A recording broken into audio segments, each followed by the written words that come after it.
I love sex. My first time doing the do. Hope Lonnie isn't in the next room listening to me. Hi guys, what's up? It's your girl, LightxCollins, back at it again with another video. Today we are going to be spilling some tea. It's coffee, it's not tea. I got my notebook, I got my Instagram questions, and we're gonna be talking about sex. Good thing I don't have to worry about being demonetized because I've never been monetized to begin with. So I asked you guys on Instagram to drop questions about like sex and periods and like gross girly stuff and boys and everything in life that's fun. So I'm gonna answer your questions as best I can as the whole big sister I am to you all.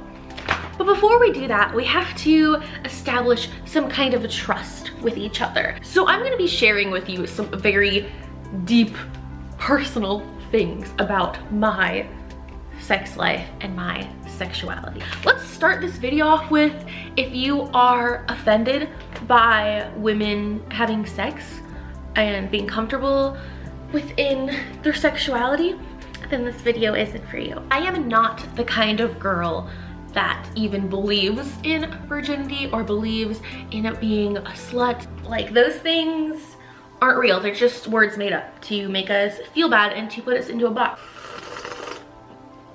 I go in no box. I wouldn't say I'm like a certified first class hoe, but I'm like in the middle somewhere. I'm very comfortable with expressing my horniness.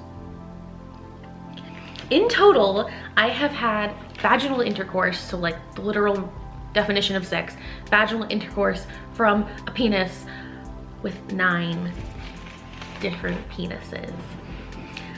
Even now, that makes me like nervous to say, like, Mom, if you're watching, I'm so sorry. Some of them I regret, some of them were really good, but if we're being honest, most of them were really bad. So let's start from the beginning. Let's start with my first time. That's the reason we're all here, is to talk about my first time doing the do. I'm going to try to recollect it as best I can, because I am a 23-year-old woman, and my first time having sex was when I was 15, so I was a freshman in high school, and it was with my first serious boyfriend ever. I don't remember the day exactly, but this first boyfriend, I think we were each other's like first serious relationships, so we were crazy in love, and we used to ditch all the time to go to his house. One of these times that we ditched to go to his house, we were watching The Notebook, and I had never seen The Notebook. I had never really even watched like even a romantic comedy. I had not seen any like chick flicks or anything like that, and I was so wildly in love with this 15-year-old ain't shit boy. No offense, sorry, I'm not talking shit, but I was in love with this boy, and we're watching The Notebook, and it's so romantic, and I like was sobbing, like I'm not even kidding. Like, if you haven't seen The Notebook, I won't spoil it, but the ending makes me sob. Like, to this day, I can't watch it. After the movie, we were kissing, things were getting hot and heavy, and I believe I'm the one that actually brought it up, like, hey, do you wanna try doing it? And him being a 15-year-old boy was like, yeah. So I don't wanna give too many details because it's weird, but I remember the first moment that he put it in me. Hope Lonnie isn't in the next room listening to me. So he first put it in, and it didn't hurt at all. It just wasn't what I was expecting. It didn't particularly feel good. It just felt like uncomfortable, but not like in a bad way. It just felt weird. So he ended up finishing, I'm sure. I don't exactly remember. I didn't finish, of course. And then after, I remember he was being really sweet. You know, I think it was both of our first times, but I immediately started crying, and I didn't really know why. Like, he didn't hurt me or anything. He didn't pressure me into doing something that I wasn't ready to do, which in hindsight, I actually probably wasn't emotionally ready to be doing something like that, but I totally consented and I enjoyed it, but it made me cry. Like, for at least like half an hour, I was like sobbing and I couldn't explain why, and like he couldn't console me. And I think now maybe it was just that I had lost the idea of my virginity. And I think like virginity and like being slut shamed is like so drilled into young girls' heads that when you lose it, it like affects you. And I guess it affected me really deeply. Like it was just a really scary big adult thing that scared me. So yeah, that was my first time with my first boyfriend, and that's when I really got into my sexuality and realized how much I love sex. I had someone ask me what my kinks are, and I'm not gonna get too much into that because I think that is just between me and my lovers. One of the questions I got on Instagram from someone younger, I believe, is does it hurt to have sex, or does it hurt the first time? And it really depends on your body and the boy's body. So how long they are, or like the width, and also the depth of your vagina. So some people's depth is like this, and so if he has a much bigger unit, it's gonna hurt, because I don't know if you guys know this, but just because a penis is big doesn't mean it is always going to feel good. If there are any guys watching this, the back of the vagina is where the cervix is, and the cervix has no sexual nerve endings. So that being touched and being hit doesn't feel good. It just hurts. If you're with a girl that's into pain, that's good, but it's not like an inherently sexual, gonna make someone finish feeling. So it really depends on both of your bodies on whether or not it's going to hurt. This person says that they lost their virginity at 13, and to this day she's still made fun of and called slurs. Any advice? First of all, I am so sorry that's happening. I cannot believe slut shaming is still happening in 2019, and I hope I live to the day that that stops, because it's so ridiculous. Even before I ever had sex, everyone in my school called me a slut just because I was pretty and I got boobs a little bit sooner than anyone else did, so that made me a slut even when I was a virgin. Just try not to listen to people like that. Like, you and me know that they're just ignorant and wrong. If you want to have sex and everything is consensual, like, who cares what anyone else says? Sex is one of the best things about this life, so heck those people. How do you become comfortable viewing yourself in a sexual way instead of feeling bad? That's so sad. I'm so sorry you feel that way. I honestly still struggle with this, and I'm in my 20s. Like, I don't know if it's ever gonna be something that completely goes away. Everyone's going to have like their insecurities. And one thing that I tell people, someone gave me this advice when I was younger, is spend time alone with yourself naked.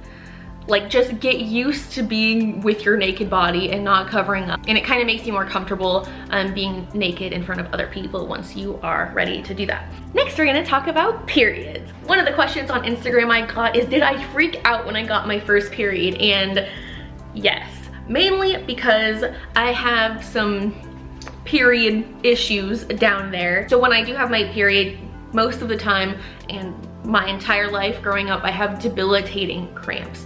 To the point, like, I can't go to work, I can't go to school. I'm just like laying, writhing in pain for 3 days at a time, just shoving ibuprofen down my throat, like begging God to just kill me because I am in so much pain. One of the things that helped me is when I went vegetarian. I can tell when I've been eating like too much dairy or eating too much meat when my period comes around, and I suffer greatly. What do I think about period sex?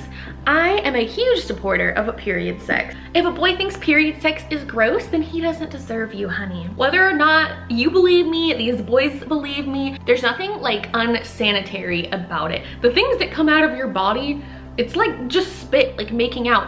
Things that come out of your body are sterile. They have your personal germs, but if he's willing to like make out with tongue, it's the same thing, pretty much. I'm not a doctor, don't quote me on any of this. Period sex is good because, one, you're already lubricated. You don't have to use lube, you don't have to worry about being wet. Reason number 2 is it really does help cramps, which of course I like because of my terrible cramps. But having sex like eases them. I don't know why, I don't know what the science is, but it works. And the third reason period sex is good, and I know this is gonna be so gross, but it like cleans you out. Like they're going in there, like they're a Q-tip and they're scooping around and pulling stuff out. I especially like to do it like when my period's ending and just like a little bit of blood is coming out and it's like darker blood because it's like had dried in there. I like to have sex so I'm cleaned out. Every boyfriend I had was apprehensive at first to having period sex. I usually don't like to have it like right when my period first starts and I'm like, there's a lot of blood coming out. But even if you're worried about like making a mess, like just put a towel down. He can wear a condom. He should be wearing a condom anyways. And the last reason it's good because when you're on your period, guys, everything down there is a lot more sensitive. So it feels so much better. Find a real man that'll dip his garlic stick into your marinara. Another first time thing I want to talk about is just doing it for the first time with someone new. So you're not necessarily losing your virginity, you're just doing it with someone new. Lonnie's gonna kill me for this, but I'm gonna talk just a little bit about me and Lonnie's first time because me and Lonnie have great sexual chemistry. We work very well together. We're a good team when it comes to that. But our first time was awkward as fuck. Like, it's a good memory. I would never change it, but it was really awkward. And that's okay. Sex is awkward. Human bodies are awkward and weird sometimes, and you just have to have fun with it. I honestly like the awkward stage because it's like cute. Like, you're both embarrassed and nervous and it's awkward and weird, but it's this vulnerability that you have and you're like giving yourself to them. Even if you're gross, you're giving it to them. Next thing I want to talk about is a little more serious and less lighthearted. It is about sexual assault. So sometime after high school, maybe like a year to 2 years after high school, I started talking to this boy.